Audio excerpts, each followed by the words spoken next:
오늘은 진리 안에서 자유를 주시는 아버지라고 하는 제목으로 말씀의 은혜를 나누기 원합니다. 지난 2020년 6월에 우리 미주에 있는 교회에서 우크라이나에 있는 전쟁의 피해자를 돕기 위하여 헌금을 미주교회 협회에 보내주었습니다. 거의 한 15만 불 정도 보내줘서 제가 이 헌금을 전달하기 위해서 대총회를 방문하게 됐습니다. 당시에 협회장이었던 김성식 목사님과 총무부장이었던 김기웅 목사님과 또 제가 선교부장이었습니다. 그 당시에 함께 대총회를 방문해서 이 헌금을 전달했습니다. 그때 놀마 내쉬드라고 하는 그 여자분 보이시죠? 놀마 내쉬드라는 분을 함께 만나게 됐는데요. 이분과 함께 만나서 대총회의 헌금을 전달한 이유는 이분은 대총회 산하에서 어린이 구호를 위해서 일하시는 분이십니다. 특별히 우크라이나 난민 어린아이들을 위해서 봉사하시는 분이십니다. 그래서 이분을 통해서 그 일이 이루어지기 때문에 저희가 이분을 만났습니다. 이분이 쓴 책이 그녀의 인생의 이야기를 어린이를 위한 그림책으로 엮어서 출판을 했습니다. 저에게 그 책을 선물해 줘서 제가 이 책을 읽어보고 큰 감동을 받았습니다. 이 놀마는 요르단 암만에서 살았어요. 엄마 혼자 7남매를 키웠습니다. 늘 음식이 부족해서 배가 고팠다고 했습니다. 집에서 빵을 반죽하면 집에 오븐이 없어서 동네 빵집에 가서 빵을 구워와야 했습니다. 그 언니와 놀마는 학교에 일찍이 가서 교실과 화장실 청소를 하면서 학비를 벌었습니다. 교육이 미래를 변화시키는 유일한 기회였기 때문입니다. 놀마가 사는 나라에서는요, 요르단에서는 소녀들이 13살이 되면 결혼을 해야 한답니다. 그러나 놀마는 다른 삶을 소망했습니다. 높이 나는 꿈을 꾸었습니다. 이 놀마의 엄마가 자녀들에게 늘 성경을 읽어줬습니다. 예수님이 자신과 같은 어린아이들을 많이 사랑하신다는 것을 배웠습니다. 놀마는 그 이야기를 들은 다음에 동네에 나가서 다른 아이들에게 그 이야기를 전해 주었습니다. 그때 미국에서 로버트 다넬이라고 하는 선교사와 그의 아내 메리 다넬 선교사가 교회에 오게 됐습니다. 그 선교사가 놀마에게 물었습니다. 놀마야, 왜 우니? 학교 가고 싶은데 돈이 없어서 더 이상 학교를 못 가게 됐습니다. 우리가 학비를 대주마. 그리고 우리 집에 와서 함께 살자. 이 선교사는 너무나 친절했고 하나님의 사랑을 삶을 통해서 보여주었습니다. 그리고 그 선교사와 함께 미국으로 오게 됩니다. 그 선교사가 요르단에서 선교를 마치고 미국으로 복귀할 때 이 놀마를 함께 데리고 미국으로 오게 됩니다. 그런데 안타깝게 어느 날 암에 걸렸다는 것을 발견하게 됩니다. 그래서 하나님께 간절히 기도했습니다. 그리고 어느 날 고향 요르단을 방문하게 됩니다. 그때 요르단에 왔을 때 울고 있는 아이들을 발견하게 됐습니다. 똑같이 물었습니다. 왜 우니? 학비가 없어요. 학교 다니고 싶어요. 그 이후로 놀마는 아이들을 위한 사역을 시작했습니다. Restore a Child라고 하는 구호기관을 세워서 아프고 배고픈 아이들을 돕기 위한 사역을 시작했습니다. 또 아이들을 학교로 보내기 위한 사역을 시작했습니다. 세계에 있는 어린아이들에게 하나님의 사랑을 전하는 선교사가 되었습니다. 그러는 동안에 하나님께서 그녀의 병을 치료해 주셨습니다. 완전히 완쾌되게 됐습니다. 그 이후에 하나님의 행복을 누리며 사는 선교사가 되었습니다. 그녀가 이 책의 마지막에 이렇게 결론 지었습니다. 인생은 살았던 연수로 측정되는 것이 아니라 봉사한 삶으로 측정이 됩니다. 정말 멋있는 말 아닙니까? 그녀는 올해 2024년도 우리 Adventist Woman of this Year, 우리 재림 교인 여성상을 받게 됐습니다. 여러분, 사람은 변화가 될 수 있습니까? 사람이 변화될 수 있습니까? 한 분도 몇 분만 하시는 거 보니까 변화에 대한 자신이 없는 것 같습니다. 사람의 능력으로는 안 됩니다. 그러나 하나님께서 우리와 함께 하시면 하나님은 하실 수가 있을까요? 네, 아멘입니다. 로마서 1장부터 5장까지는 믿음으로 말미암아 칭의에 대해서 말씀하고 있다고 말씀했죠. 여러분, 우리가 의롭게 되는 것은 온전히 하나님께서 우리를 의롭게 해 주시는 것입니다. 태양빛을 비추는 것처럼 하나님은 언제나 의의 빛을 우리에게 비추어 주십니다. 누구든지 믿음으로 받으면 우리는 하나님의 자녀가 되는 것입니다. 아멘입니까? 여러분, 이 사실을 꼭 믿으시게 되기를 바랍니다. 칭의란 말은 하나님이 우리를 의롭다고 칭해 주시는 것입니다. 하나님이 우리를 의롭다 하시는데 우리가 어찌 구원받지 못했다고 할 수가 있겠습니까? 전적으로 우리는 그 믿음으로 하나님의 의를 받을 수가 있습니다. 그런데 우리의 구원은 칭의에서 마치는 것이 아닙니다. 로마서 6장부터 8장 전반부까지 성화를 다루고 있는데요, 우리가 하나님과 화목한 다음에 누리는 가장 귀한 축복은 하나님과 하나가 되어 살 수 있게 됐다는 것입니다. 하나님의 영광이 인재 앞에 나가서 그분과 동행하며 살 수 있게 됐다는 것입니다. 하나님의 방에서 한 집에서 그 영광을 바라고 즐거워하며 살 수 있게 됐습니다. 이것이 바로 성화입니다. 하나님 은혜 안에서 우리가 변화되어 가는 것입니다. 이 변화도 우리의 힘으로 되는 것이 아니라 믿음으로 됩니다. 하나님께서 해주십니다. 우리가 믿음으로 받게 될 때 우리가 성화되게 될 것입니다. 오늘은 로마서 7장부터 8장 초반부까지 예수님 안에서 사는 사람이 누리는 자유와 변화에 대해서 말씀을 나누겠습니다. 로마서 6장 4절 말씀에 우리가 이미 배웠듯이 우리가 그의 죽으심과 합하여 침례를 받음으로 그와 함께 장사됐습니다. 우리는 이전의 모든 죄의 삶은 그리스도와 함께 죽었습니다. 죄의 몸이 죽어라는 말의 의미를 제가 설명드렸죠. inactivate, 무기력하게 됐습니다. 그래서 죄에서 벗어나 의롭다 하심을 얻었습니다. 그리고 죄가 우리를 주장하지 못한다고 했습니다.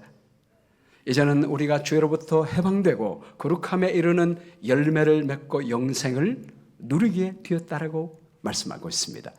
여러분까지 다 이해하시고 믿으시죠? 아멘. 그런데 바울은 아직도 이해하지 못하는 한 가지가 있었습니다. 로마서 7장 15절입니다. 함께 읽어볼까요? 시작. 내가 행하는 것을 내가 알지 못하노니 곧 내가 원하는 것은 행하지 아니하고 도리어 미워하는 것을 행함이라. 지금 알지 못하는 게 있어요. 내 안에 두 마음이 있다는 것입니다. 분명히 내가 그리스도와 함께 죽었는데, 침례 받음으로 죄가 장사됐는데, 나는 내가 죽고 그리스도 안에서 사는데 아직까지 내 안에 죄된 마음이 있는 것을 발견하게 된 것입니다. 내가 원하는 것은 행하지 아니하고 도리어 미워하는 것을 행하는 것입니다. 나의 원함은 선을 행하고 싶은데 내 속에 다른 마음이 있어서 나쁜 것을 미워하는, 사모하는 마음이 여전히 있는 것을 발견하게 됐습니다. 이것을 바울이 이해하지 못하는 것입니다. 여러분도 동의하십니까? 침례 받은 지 오래됐는데, 내가 집사가 되고 장로가 됐는데, 믿음 안에 살려고 그리스도 안에서 내가 죽었다고 생각했는데 여전히 내 안에 죄된 본성의 성향이 나를 이끌고 있는 것을 여러분도 인정하십니까? 왜 우리 마음속에 이 두 마음이 있을까? 만일 내가 원하지 아니하는 그것을 행하면 내가 이로써 율법의 선한 것을 시인하노니 이제는 그것을 행하는 자가 내가 아니요 내 속에 거하는 죄니라. 바울이 이 문제를 향하여 하나님께 간절히 기도하면서 이 해답을 드디어 얻게 됐습니다. 그 해답은 이것입니다. 만일 내가 원하지 아니하는 그것을 행하면 그것은 행하는 사람이 누가 아니요? 내가 아니요. 누구예요? 내 속에 거하는 죄니라. 여기 헬라 말에 내가 아니에요 이 말이 굉장히 강조됐습니다. 내가 아니야. 내 속에 죄의 본성이 나오는 것은 그건 내가 아니야. 그거는 내 속에 거하는 죄다. 이것을 발견하게 됐습니다. 내 속 곧 내 육신에 선한 것이 거하지 아니한 줄을 아노니 원함은 내게 있으나 선을 행하는 것은 없노라. 내 안에 선을 행하는 능력이 내게는 없습니다. 내 안에는 원하지 않은 죄의 본성이 여전히 있는 것을 발견하게 되었다는 것입니다. 내가 원하는 바 선은 행하지 아니하고 도리어 원하지 아니하는 바 악을 행하는도다. 만일 내가 원하지 아니하는 것을 하면 이를 행하는 자는 내가 아니요 내 속에 거하는 죄니라. 다시 한번 강조합니다. 제가 이 말씀을 저희 교회에서 전했더니 어느 장로님 한 분이 저에게 이렇게 얘기했습니다. 목사님, 그럼 제가 목사님을 주먹으로 한 대 때려놓고 그건 제가 때린 게 아닙니다. 제 안에 거하는 죄가 때렸습니다. 이렇게 얘기하면 되겠습니까? 그렇게 묻는 거예요. 여러분 어떻게 생각하십니까? 에베소 4장 26절에 보면 분을 내어도 죄를 짓지 말며 해가 지도록 분을 품지 말라라고 말씀합니다. 그 분을 내어도 죄를 짓지 말라고 하는 말은 우리 안에서 분노가 일어나는 것은 누가 하는 거예요? 나예요, 죄예요? 죄의 본성이 있는 거예요. 내가 하나님 안에서 기도하고 있는데 여전히 미워하는 죄의 본성이 미워하는 분노가 일어나는 것입니다. 그럴 때 여러분 절망하지 마십시오. 내가 오랫동안 예수님 믿고 주님 안에서 사는데 왜 이렇게 내 분노가 있지? 여러분 그것은 우리 안에 여전히 죄의 본성이 있기 때문에 그렇습니다. 내가 하는 게 아니에요. 죄의 본성이 있어서 죄가 그렇게 하는 것입니다. 그러나 주님께서 분명히 말씀하시기를 해가 지도록 분을 품지 말아라. 무릇 더러운 말은 너희 입 밖에도 내지 말고 오직 덕을 세우는 데 소용되는 대로 선한 말을 하여 듣는 자들에게 은혜를 끼치게 하라. 분노가 솟아오르는 것은 죄가 하는 것이지만 이 분노를 표현하느냐 마느냐는 내가 선택하는 것입니다. 그래서 때리고 싶은 마음이 있는 것은 죄가 있지만 그것은 내가 때린다면 누가 한 거예요? 내가 한 거예요. 어떤 사람이 나로 하여금 화를 만들게 내게 할 수 있습니다. 그때 죄의 본성으로 말하면 화가 나게끔 되는 것이 있을 수 있습니다. 그러나 화를 내고 마는 것은 내가 선택하는 것입니다. 그러므로 내가 한 법을 깨달았노니 그 선을 행하기 원하는 나에게 악이 함께 있는 것이라.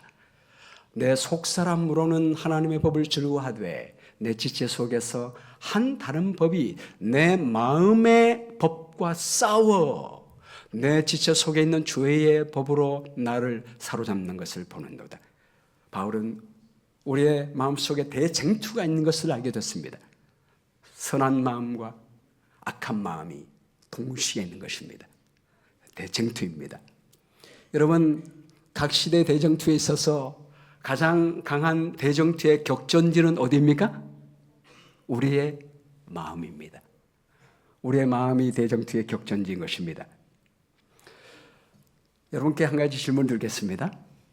그럼 우리 하나님께서 그리스도와 함께 죽은 우리의 몸 안에 죄의 속성을 남겨놓아서 투쟁하게 하는 이유가 무엇일까요? 침례받는 것 동시에 우리 죄의 본성도 죽으면 좋잖아요. 그렇죠? 장사 지낼 때 우리 죄의 본성까지 다 죽이시고 우리 안에 선한 마음만 남게 해주시면 참 좋을 텐데 왜 아직 죄의 본성을 두셔서 왜 투쟁하게 만드실까요? 여러분, 이스라엘 백성들이 애굽에서 나와서 40년 동안 광야 생활하다가 가나안 땅에 들어갈 때 하나님께서 가나안 땅을 주셨는데 이왕이면 가나안 땅에 있는 모든 악한 가나안 사람들 다 쓸어버리시고 들어가게 하시면 참 좋잖아요. 근데 그렇게 하지 아니하시고 가나안 땅에 여전히 죄악에 물든 적들을 남겨놓으신 다음에 이스라엘 백성들로 하여금 정복하게 하십니다. 싸우게 하십니다. 여러분, 그렇게 한 이유가 무엇입니까? 같은 이유지요? 같은 이유입니다. 그것은 여러분, 우리가 사사기를 보면 이스라엘 백성들의 후손이 전쟁이 없으므로 하나님을 잊어버렸다, 이런 대목이 나옵니다. 전쟁이 없을 때 하나님의 능력을 의지하지 않는 것입니다. 그러므로 우리의 마음에 죄와 전쟁을 남겨놓으신 이유는 우리 안에 거하시는 하나님을 의지하게 하기 위함입니다. 하늘 가기 전에 우리가 이 광야에서 하나님을 전적으로 의지하게 하기 위하여 하나님은 투쟁할 전쟁을 우리 마음속에 남겨두신 것입니다. 여러분, 이런 의미에서 우리 안에 투쟁할 죄의 본성을 남겨주시니까 감사합니까? 별로 감사하지 않으신 것 같아요. 우리 존 스타드가 이거를 이렇게 표현했습니다. 자기 의로, 여기 self righteousness라고 합니다. 자기 의로 특징 지어지면 자기를 비참한 피조물로 인식하지 못한다. 성숙되지 못한 성도는 자기 확신으로 특정 지어지며 자기를 구원할 자에게 구하지도 않는다. 다만 성숙된 성도만이 자기 혐오와 자기 절망의 상태에 이르게 되며 자기 육신 안에 선한 것이 좀 더 거하지 않는다는 사실을 뚜렷하게 인식한다. 이 사람은 자기의 곤고함을 알아 믿음으로 예수 그리스도께 구원을 호소한다. 여러분, 아멘입니까? 우리 안에 죄의 본성이 있으면 내 힘으로 어떻게 할 수 없다고 하는 사실을 우리가 알게 될 때 하나님을 의지하는 사람이 되는 것입니다. 바울이 이것을 알게 된 겁니다. 오라, 나는 곤고한 사람이로다. 이 사망의 몸에서 누가 나를 건져내랴. 하나님의 율법대로 살려고 하면 할수록 전혀 할 수 없는 자신의 모습을 발견하게 되면서 곤고한 사람이로다. 누가 나를 이 사망의 몸에서 나를 건져내라. 내 힘으로 할 수 없는 절망적인 상태에 이른 것을 깨닫게 된 것입니다. 그리고 이어서 말합니다. 시작. 우리 주 예수 그리스도로 말미암아 하나님께 감사하리도다. 아멘. 우리 힘으로 할 수 없지만 예수 그리스도께서 우리 안에 거하신다면 우리는 죄를 이기고 정복할 수 있음을 말씀하고 있습니다. 이제 로마서 7장이 이 내용입니다. 이제 우리 8장을 보게 되는데요. 로마서 8장은 예수님을 내 안에 모실 때 어떤 변화가 일어나는지를 말씀하고 있습니다. 첫 번째, 우리가 예수님 안에 거할 때 예수 안에 있는 사람은 정죄함이 없습니다. 자, 8장 1절 말씀 같이 읽어볼까요? 시작. 그러므로 이제 그리스도 예수 안에 있는 자에게는 결코 정죄함이 없나니. 자, 여기 정죄란 말을 제가 헬라말로 써놨는데요. 카타크리마입니다. 한번 따라해볼까요? 카타크리마. 이게 정죄입니다. 기억하십시오. 다음에 우리가 이 단어가 똑같이 나오기 때문에 여러분께 강조드립니다. 정죄는 죄를 정하는 것입니다. 예수님 안에 있는 사람에게는 결코 정죄함이 없습니다. 왜 배로리가 없습니까? 그래요. 예, 제 아내가 여기 배럴리가 없다는 걸 확인하고, 예, 우리 저에게는 제 하나가 꼭 필요합니다. 그래서 없어서는 안 될 제 짝이에요. 감사합니다.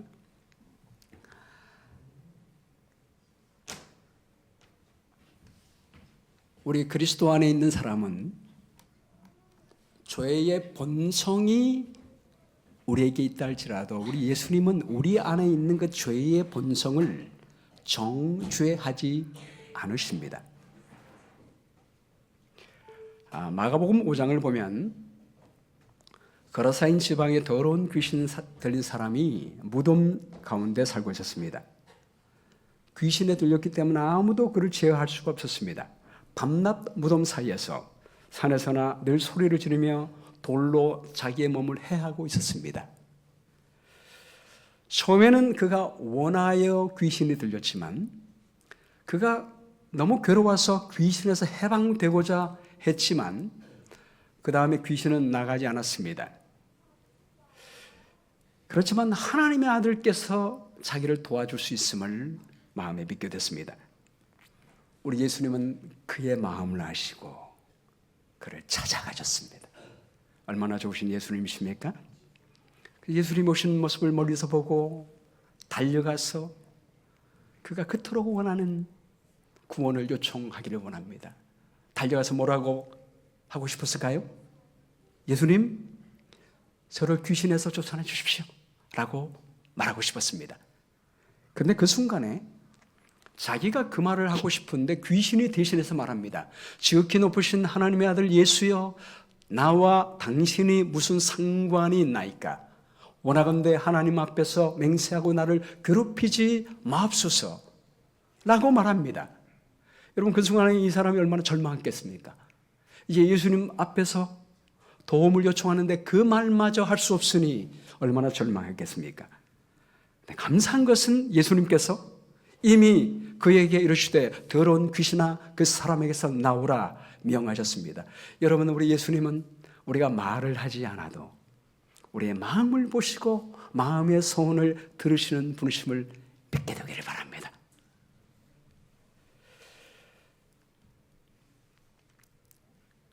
예수님이 물으셨습니다. 내 이름이 무엇이냐 물었습니다. 군대입니다. 여러분, 아무리 많은 군대 귀신이 들려도 우리 주님은 강하십니다. 어떤 귀신의 세력도, 군대의 귀신의 세력도 다 쫓아낼 수가 있습니다. 이 귀신 들린 사람이 온전하게 됐습니다. 주님의 한마디 명령에 온전하게 됐습니다. 그리고 데가볼리심 지역에서 예수님을 전파하는 선교사가 되었습니다. 여러분, 노태숙 성도 아십니까? 제가 밥 먹을 때 저희 목사님께도 여쭤봤더니 잘 모르신다고 하는 거 보니까 여러분도 잘 모르시는 것 같아요. 이분이 몇 년 전에 한국에 계신 분인데 미국에 와서 우리 목사님들 모임에서 간증을 했습니다. 이분은 본래 무당이었습니다. 그러다가 예수님을 만나고 우리 재림교인이 됐습니다. 이분은 유치원 교사였고 육군 소령과 결혼한 평범한 주부였습니다. 어린 시절부터 근데 항상 머리가 아팠다고 해요. 어느 날 무당이 그에게 말하기를 우연히 점을 보러 갔는데, 이분이 하는 말이 여러분 우연이라도 점 보러 가지 마십시오 그렇게 합니다. 어떤 일 때문에 우연히 점 보러 갔는데 그 무당이 말하기를 당신의 오빠가 어린 시절에 돌에 맞아 죽었는데 그 오빠가 영혼이 당신에게 있다라고 말하는 것입니다. 우리 오빠 죽은 사람이 없는데 집에 가서 물어보니까 정말 엄마가 말하기를 죽은 오빠가 있다는 거예요. 근데 그 오빠가 돌에 맞아 죽었다는 것입니다. 그래서 머리가 당신이 아프다고 얘기하는 것입니다. 그리고 말하기를 만일 당신이 무당이 안 되면 당신 딸이 무당이 될 것이라고 말하는 것입니다. 그럼 딸이 무당이 되기를 원하는 엄마가 어디 있겠습니까? 그래서 딸을 무당으로 만들지 않기 위해서 본인이 무당이 됩니다. 그래서 무당 공부를 하고 역술 공부를 시작하게 되는데요. 매일 밤 11시부터 새벽 1시까지 기도하고 새벽 3시부터 5시까지 일어나서 기도합니다. 하루에 4시간을 기도하고 낮에도 틈틈이 귀신에게 기도하는 것입니다. 그러다가 나중에 드디어 신이 내렸습니다. 이제 점을 보면요, 손님이 왔습니다. 그 손님이 간이 아프면 그 귀신이 자기의 간을 아프게 해준답니다. 당신 간이 아프셔 그러면 어떻게 하느냐고. 아, 내가 안다고. 귀신이 알려줬다고. 정말 용하다고. 그리고 어떤 처방을 해주고 부적을 써줍니다. 그리고 돈을 받는 것입니다. 심장이 아픈 환자가 오면 귀신이 심장을 아프게 해주는 것입니다. 당신 심장 아프시죠? 어떻게 알았냐고. 정말 용하다고. 그러면 또 부적을 써주고 돈을 받습니다. 돈은 많이 벌게 됐는데 사탄은 좋은 거를 주는 것 같지만 결국 그녀의 삶을 파탄시켰다고 했습니다. 이용만 하고 멸망으로 몰아갔다고 했습니다. 나중에는 몸도 아프고 정신이 피폐해졌습니다. 자살을 시도했습니다. 근데 15일 만에 깨어났습니다. 15일 만에 깨어나면서 그 마음 깊은 곳에서 살고 싶다. 누가 저를 좀 살려주세요. 라고는 외침을 외쳤습니다. 그러다가 한 번은 차를 타고 가다가 좌회전하는데 추월하는 차량이 이 차량을 받아가지고 차가 전복이 돼가지고 큰 차 사고를 당하게 되었습니다. 그리고 몇 달 뒤에 이제 퇴원을 하게 되는데 언뜻 이런 의문이 드는 거예요. 아, 왜 귀신이 다른 사람의 운명은 미리 알려주었는데 왜 내가 차 사고 나는 것은 알려주지 않았지? 이런 생각이 드는 것입니다. 내 운명도 알지 못하면서 어찌 다른 사람의 운명을 알아맞히는 사람이 될 수가 있을까? 양심이 가책이 되어서 더 이상 점을 볼 수 없었다고 했습니다. 그래서 신에게 확신을 주십시오. 확신을 주셔야 제가 이해를 할 수가 있습니다. 그런데 아무 응답이 없었습니다. 그래서 화가 나가지고 본인이 있었던 산신당의 물건을 다 끄집어내가지고 불을 태워버렸습니다. 불을 태우고 나니까 후환이 두려운 거예요. 이 귀신이 자기를 해코지할까 봐 후환이 두려운 것입니다. 그때 언뜻 그의 생각에 귀신에게 해코지를 당하지 않기 위하여 더 큰 신에게 숨어야겠다. 예수님이 생각났습니다. 여러분, 이분이 그렇게 말합니다. 평소에 자기가 아는 언니 중에 안식일 교인이 있었는데 그분이 늘 이분을 교회로 인도하려고 했다는 것입니다. 여러분, 우리가 보기에 불가능하게 보이는 사람일지라도 무당이고 정말 교회 나오기에 정말 가능성이 없는 사람일지라도 계속 전도하십시오. 이분이 말합니다. 그러면 언젠가 하나님께서 역사하십니다. 라고 하는 거예요. 근데 그 언니가 생각이 나서 그 언니를 찾아가서 도와달라고 했습니다. 그랬더니 그분이 김대송 목사님을 소개해 주었습니다. 그 당시에 김대송 목사님이 영남 앞에서 목회하다가 막 은퇴했을 때입니다. 매일마다 성경 공부를 했어요. 그리고 예수님을 만났습니다. 성경 공부를 통해서 참된 평화와 사랑의 하나님을 알게 됐습니다. 그리고 침례받고 우리 재림 교인이 됐습니다. 드디어 그의 삶에 평화가 찾아오게 됐습니다.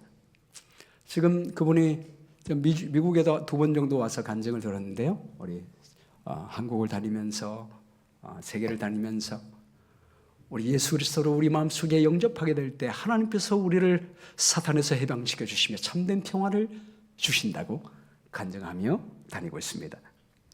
사랑하는 여러분, 내 안에 죄의 세력이 남아있을지라도 예수님께 도움을 요청하면 우리 주님은 나를 정죄하지 않으시고 내 안에 죄의 권세를 정죄하시고 죄의 권세에서 해방시켜 주신다는 사실을 믿으시게 되기를 주의 이름으로 축원합니다. 두 번째, 성령의 법으로 죄의 법에서 자유하게 하십니다.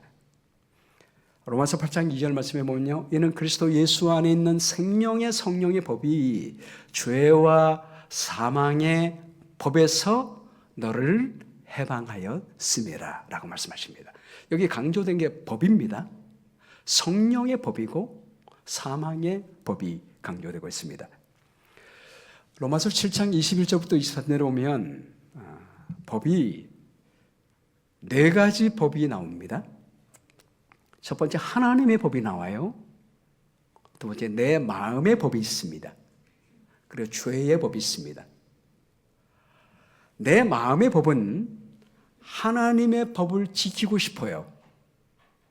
그런데 내 안에 또 다른 법이 있어서 이 법이 나를 죄의 법으로 끌고 가는 것입니다. 제가 여기 삼각형 이렇게 화살표 할 때 다른 법을 좀 내 마음의 법보다 더 굵겠죠? 내 마음은 하나님의 법을 지키고 싶어도 다른 법이 더 강력해서 죄의 법을 따라가게 되는 것입니다. 여러분도 이런 것들을 느끼십니까? 송화되셔서 전혀 느끼지 않는 시간 옵니다.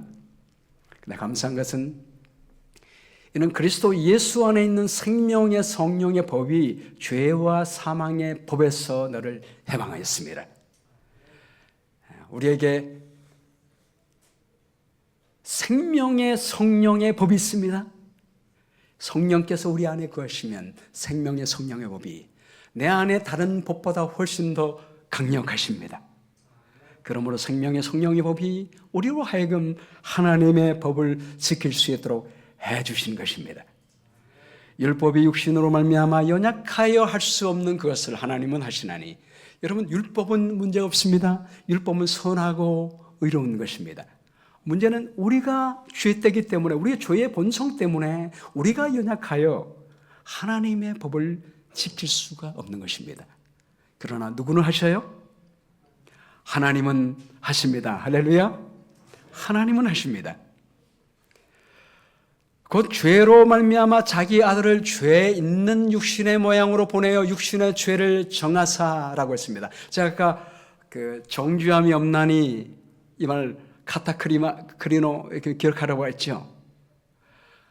우리 예수님은 우리는 정죄하지 않지만, 우리 안에는 죄의 본성은 정죄하지 않지만 뭐를 정죄하세요? 육신의 죄를 정하십니다. 스가랴 4장에 보면 대제사장 여호수아가 여호와의 천사 앞에 섰고 사탄은 그의 오른쪽에 서 있습니다. 그를 대적하는 것을 여호와께서 보이셨습니다. 여러분, 사탄은 항상 우리의 죄의 본성이 있을 때, 여기 여호수아가 더러운 옷을 입고 있잖아요. 이 더러운 옷을 입고 있는 것은 그가 대제사장입니다. 우리가 왕 같은 제사장으로 부르심을 받았을지라도 죄의 본성이 있으니까 더러운 옷을 입고 있는 것처럼 보입니다. 사탄은 우리를 하나님 앞에 대적하는 것입니다. 이 사람은 죄의 본성이 있기 때문에 구원받을 수 없습니다. 이렇게 우리를 고소합니다. 그때 여호와께서 사탄에 이르시되, 사탄아, 여호와께서 너를 책망하노라. 예루살렘을 택한 여호와께서 너를 책망하노라. 이는 불에서 꺼낸 그슬린 나무가 아니냐. 여러분, 우리 하나님은 누구를 책망하지 않아요? 누구를 정죄하지 않아요? 우리를 정죄하지 않습니다. 우리 사탄을 정죄합니다. 여기서 불에서 꺼낸 그슬린 나무가 아니냐, 이 말의 뜻이 무엇입니까? 우리가 불에 던져졌지만 건져냄을 받았다는 말입니다. 구원받았다는 말입니다. 그러나 아직 그슬려 있어요. 그 말은 여전히 죄의 본성이 우리에게 남아있음을 말하고 있습니다. 그슬린 우리의 모습의 상태를 우리 하나님은 야단치지 않습니다. 사탄은 고발하고 있지만, 그리고 불에서 그슬린 나무가 아니냐, 이렇게 불 지른 놈이 누구야? 그럼 너가 그렇게 하지 않았느냐라고 사탄을 오히려 책망하고 있습니다. 그리고 우리 하나님은 자기 앞에 선자들에게 명령하셔서 그 더러운 옷을 벗기라 하시고 여호수아에게 이르되, 내가 내 죄악을 제거하여 버렸으니 내게 아름다운 옷을 입히리라. 그리고 정결한 관을 그 머리에 씌우시고 옷을 입혀주십니다. 그럼 이 옷은 무엇을 의미하고 있습니까? 그리스도의 품성의 옷을 의미하고 있습니다. 입혀주시는 의를 의미하고 있습니다. 여러분, 우리의 몸속에 더러운 죄가 있을지라도 주님이 우리의 모든 그 더러운 옷을 벗겨주시게 될 것입니다. 우리의 모든 죄의 본성을 벗겨주시게 될 것입니다. 그리고 우리 위에 의의 옷을 입혀주십니다. 할렐루야. 하나님이 입혀주신 것입니다. 우리가 입는 것이 아니라 우리 하나님께서 입혀주십니다. 8장 4절 말씀에 육신을 따르지 않고 그 영을 따라 행하는 우리에게 율법의 요구가 이루어지게 하려 함이라. 우리 힘으로는 할 수 없지만 성령께서 함께 하시면 하나님께서 영을 따라 행하는, 성령을 따라 행하는 우리에게 율법의 요구가 이루어지게 합니다. 이게 수동태로 되어 있잖아요. 우리가 하는 게 아니죠. 우리 하나님께서 율법을 지킬 수 있도록 해주십니다. 아멘이죠? 여러분, 베리 블랙 목사님 아시죠? 모르세요? 네, 아시죠? 네. 이분이 지금 미국 우리 시네이터, 우리 상원의 채플이십니다. 우리 재림교인이시잖아요. 저희와 같은 동네에 사시는 분이신데요. 이분이 2019년도 12월 12일 날 백악관 조찬 기도에서 이런 간증을 했습니다. 저는 볼티모어 메릴랜드에서 자랐습니다. 저희 엄마는 초등학교 4학년까지 다녔고요. 흑인 소장농이었습니다. 저는 워싱턴 DC에서 30마일 떨어진 곳에서 살았지만 저는 16살이 되기까지 백인과 한 번도 악수를 한 적이 없습니다. 교회에도 백인이 없었고 학교도 없었고 이웃에도 없었습니다. 이런 정말 빈민가에서 자랐습니다. 이런 환경에서 저희 어머니는 저와 저희 형제 자매가 하나님의 말씀을 연구하도록 동기를 부여했습니다. 성경절을 외우는데 성경절 하나를 외울 때마다 그 당시에 5센트니까 작은 돈이 아니에요. 5센트를 주겠다. 성경절 하나 외울 때마다 5센트를 주겠다고 했습니다. 여러분이 그때 저희 집을 방문하더라면 저희 형제들이 제일 짧은 성경절을 찾기 위하여 정신없이 성경을 뒤지고 있는 모습을 보게 됐을 것입니다. 제가 가장 좋아하는 성경절은 요한복음 3장 16절이 아닙니다. 요한복음 11장 35절입니다. 영어로 Jesus wept. 예수께서 우셨더라. 가장 짧잖아요. 그 하나 배우면 엄마가 5센트를 주는 것입니다. 그 다음에 좋았던 성경절은 누가복음 17장 32절 말씀, 롯의 철을 기억하라. 그리고 데살로니가 전서 5장은 보물섬 수준입니다. 항상 기뻐하라, 5센트. 쉬지 말고 기도하라, 5센트. 범사에 감사하라, 5센트. 성령을 소멸하지 말고 5센트. 예언을 멸치지 말며 5센트. 이렇게 막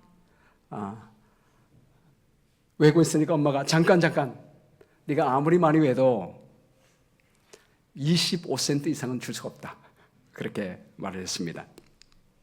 그러다가 여러분 성경이 짧은 성경만 있습니까?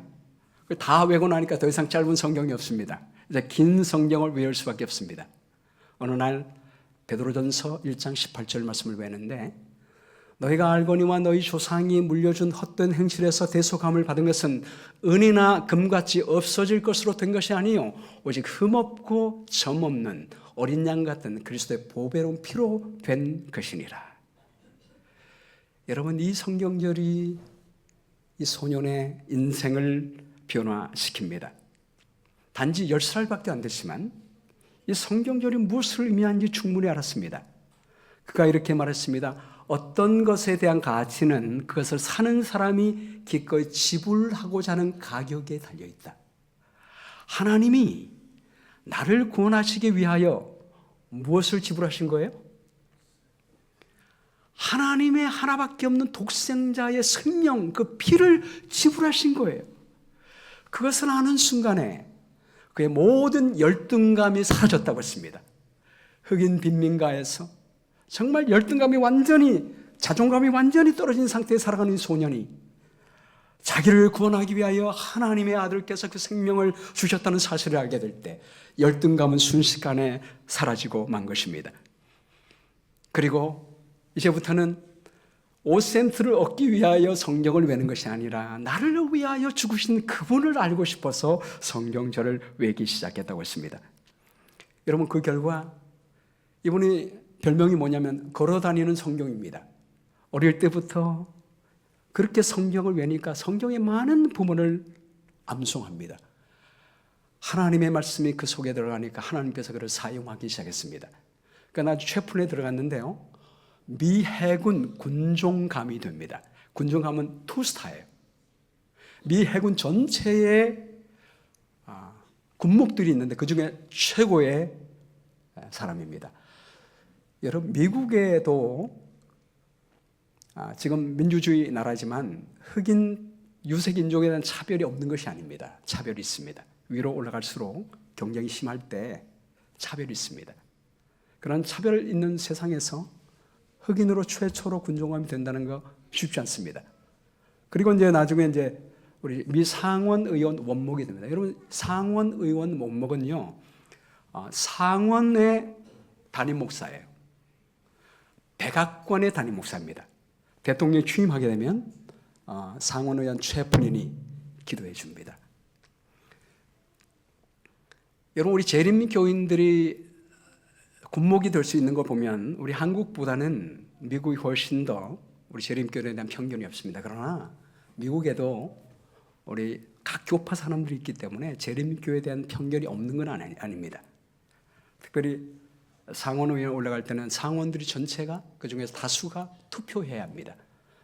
그중에서 재림교인으로서 흑인으로서 미 상원의원의 군목이 되는 거 쉽지 않습니다. 한번 상원의원 군목이 되면요 평생직입니다. 죽을 때까지 합니다. 이런 자에 하나님께서 세우셨고 지금 20년째 원목으로서 미국의 세계에 영향력을 미치고 있습니다. 여러분 하나님께서 우리와 함께 하시면 성령의 인도함을 받아 하나님의 법이 우리와 함께 할 때 우리 모든 죄의 사망의 법에서 벗어나서 생명을 누리게 될 줄로 믿으시게 되기를 간절히 바랍니다. 마지막 세 번째, 성령의 법 안에서 사는 사람은 언제나 생명을 누립니다. 육신을 따르는 자는 육신의 일을, 영을 따르는 자는 영의 일을 생각하나니, 생각하나니 말의 의미가 마음에 두다, 추구하다라는 말입니다. 우리가 육신을 따르지 않고, 이게 꼽았는데 저게 안 됐었나 보죠?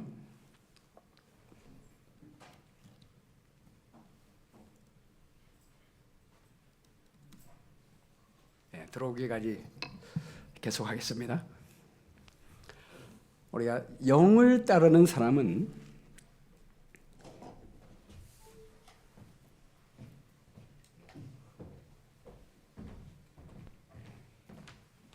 이럴 때를 대비해서 제가 셀폰에 성경을 보면서 하겠습니다. 영을 따라가는 사람은 여러분 신경 쓰지 마시고 저를 집중하십시오. 우리의 인생은 항상 위기가 있습니다. 이 위기 속에도 성령께서 우리를 도우실까요? 별로 아멘은 안 하시네. 안 도우셔요? 예, 도우십니다. 우리가 육신을 따라가면 결론은 사망이지만 영을 늘 따라가면 항상 하나님의 성령께서는 우리를 생명과 평안으로 인도하십니다. 지금도 우리가 영을 따라갈 때 하나님께서 역사하신다는 의미에서 저의 간증을 드리겠습니다. 2020년도 3월 8일 날 저희 교회가 아프리카 우간다 선교로 갔습니다. 여러분 2020년 3월 초면 무슨 일이 있었죠? 네, 코로나가 전 세계적으로 팬데믹으로 시작되던 때입니다. 그 당시에만 해도 미국은 그렇게 많이 코로나가 번지지 않았고 중국에서부터 시작했잖아요. 그리고 이제 한국으로 번져왔기 때문에 중국과 한국이 심각했지 미국과 아프리카는 그렇게 심각하지 않았어요. 그래서 저희가 만약 여행을 계획했더라면 취소했을 것입니다. 선교를 이미 계획했기 때문에 선교지도 기다리고 있잖아요. 그래서 하나님께 많이 기도했습니다. 하나님, 선교를 가야 합니까 말아야 합니까 기도했더니 하나님께서 가라고 하는 그런 응답을 주셨는데 특별히 가되 정부와 교회의 의견을 따르라, 합회의 의견을 따르라라고 하는 마음을 주셨습니다. 그래서 저희가 미국 정부에다가 알아봤거든요. 그래서 저희 최사픽 합회에다가 알아봤습니다. 그랬더니 그 당시 미국은 문제 없으니까 문제 없다고 하라고 그렇게 연락이 왔고요. 그리고 이제 우간다 정부에 알아보고 그랬더니 우간다 정부도 오케이, 우리 아프리카 문제가 없습니다. 그리고 우간다는 합회에도 알아봤더니 문제 없습니다. 오십시오. 그래서 저희가 이제 가기로 결정하고 출발을 했습니다. 그때 8명의 우리 대원들이 가게 됐는데요. 이제 우리 워싱턴 둘러스 에어포트에 딱 갔더니 어떤 제재 사항이 있습니까? 그랬더니 혹시 여러분 중에 한국에 지난 14일 안에 한국에 다녀온 분이 있습니까? 없습니다. 그런 문제 없습니다. 그래서 왜냐하면 저희 중에 대원 중에 아직까지 영주권을 갖고 있는 아가씨가 있어서 우리 박윤지라고 하는 우리 청년이 다른 분들은 다 미국 여권인데 그 아가씨만 여청년만 한국 여권을 갖고 있었는데 물어보니까 14일 안에 한국에 다녀오지 않았으면 괜찮습니다 라고 하는 말을 들려주게 됐어요. 그래서 제가 비행기를 다 탔거든요. 타고 터키를 와서 터키에서 우간다 가는 것을 갈아타게 되는데 비행기를 타려고 하는데 저는 다 괜찮은데 그 한국 여권을 갖고 있는 박윤지 양만 못하게 하는 거예요.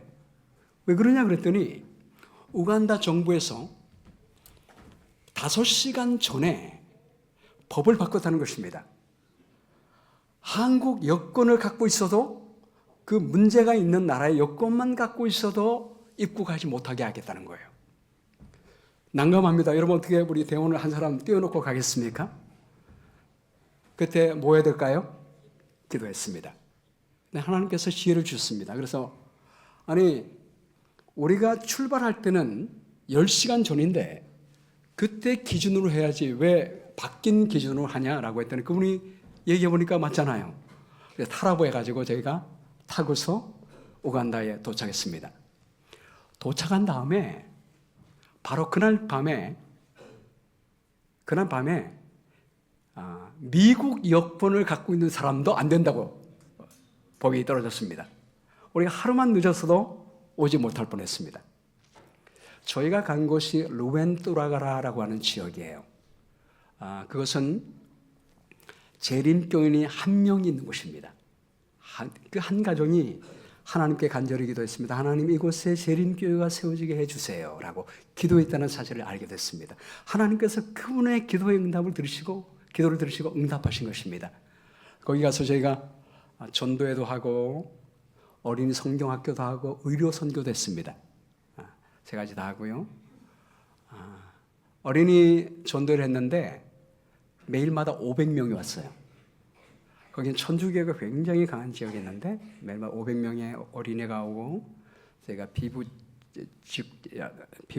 또 우리 의료 진료를 다 하고 그리고 마치는 날에 어린아이들이 800명이 왔습니다. 그래서 아이들에게 빨주노초, 파남보 그 티셔츠를 다 입힌 다음에 행진을 했습니다. 마을을 행진을 다 한 다음에 그 학교 바로 큰 운동장 앞에서 이제 저희가 오기 전에 선포식을 하는 것입니다. 아이들 한 800명, 주민들 한 200명 이상 모여 있는 곳에서 제가 선포를 했습니다. 여러분, 지금부터 이 루엔뚜라가라의 제7일 안식일 예수 재림교회가 시작됩니다. 라고 선포를 했습니다. 그리고 거기에 우리 평신도 지도자 한 사람을 세우면서 이분이 이제부터 이 교회의 목회자가 될 것입니다. 저희 워싱턴 스펜서빌 교회가 이 교회를 지원할 것입니다. 라고 했더니 모든 마을 사람들이 와 하고 함성을 질렀습니다.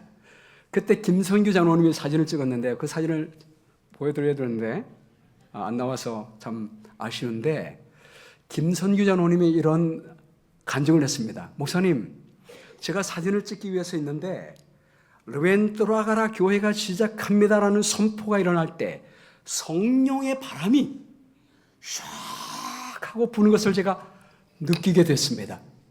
하나님의 성령께서 함께 하셨습니다. 여러분 아멘입니까?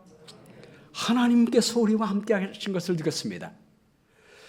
그리고 저희가 돌아온 다음에 그 교회를 건축해 줬습니다. 지어지게 됐고요. 지금 그 교회가 지금 든든히 서고 있습니다. 지금 수백 명의 교회가 됐는데요. 그 오후에 저희가 침례식을 했는데 53명이 침례를 받았습니다. 그 침례자 중에 그 학교의 교사도 있었고요. 교장 선생님의 부인이 침례를 받았습니다. 교장 선생님은 그날 침례를 받지 않았지만 학교문 때문에 안 했지만 나중에 와서 말하기를 제가 이 교회를 서포트하겠습니다. 교회 기본 구성원이 원래 한 명이었는데 침례가 53명이 이루어지게 됐고 학교의 리더가 우리 교인이 되므로 이 교회가 든든히 서게 된 것입니다. 여러분, 하나님께서 이 교회를 세우기 위하여 우리를 어려운 중에 부르셨구나라는 사실을 알게 됐습니다. 그리고 저희가 선교 다 마치고 비행장에서 일요일날 떠나오는데 오후 3시 20분 비행기를 탔거든요. 비행기를 탔는데 그날 저녁 12시에 우간다 공항을 문을 닫았습니다. 하루만 늦었어도 우리는 미국에 못 올 뻔했습니다. 나중에 그 하명식 목사님 사모님, 김지은 사모님이 저에게 메시지를 보내왔는데 목사님, 정말 이번 선교는 하나님의 성령께서 함께한 선교였습니다. 성령께서 함께하지 않았으면 이번 선교가 이루어질 수가 없었습니다 라고 말했습니다. 여러분, 지금 우리가 어려운 시대를 살고 있습니다. 그러나 아무리 어려운 시대라 할지라도 하나님의 성령께서 우리와 함께 하시고 그분의 인도를 따라간다면 우리는 하나님께서 이루시는 역사를 경험하게 될 것입니다.